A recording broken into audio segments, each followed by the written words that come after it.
દ્રાક્ષ એન્ટીઓક્સિડન્ટ્સનો ભંડાર છે અને એ સિવાય તેમાં પુષ્કળ માત્રામાં વિટામિન સી રહેલું હોય છે, જેથી તે શરીરની ઇમ્યુનિટી વધારે છે.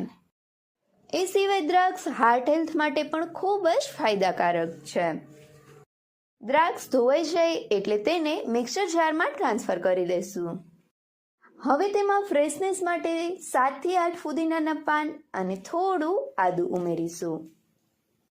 ત્યારબાદ તેમાં અડધા લીંબુનો રસ ઉમેરીશું. જો દ્રાક્ષ ખાટી હોય તો લીંબુનો રસ થોડો જ ઉમેરવો. ત્યાર પછી ચપટી તીખાની ભૂકી, થોડો સંચર પાવડર અને સ્વાદ પ્રમાણે ખાંડ ઉમેરીશું. ખાંડને તમે સ્કીપ પણ કરી શકો છો. લાસ્ટમાં થોડા આઈસ ક્યુબ ઉમેરીને દ્રાક્ષ સરસથી પીસાઈ જાય ત્યાં સુધી તેને પીસી લેશું. દ્રાક્ષ સરસથી પીસાઈ ગઈ છે તો આ જ્યુસને સ્ટ્રેનરની મદદથી સ્ટ્રેન કરી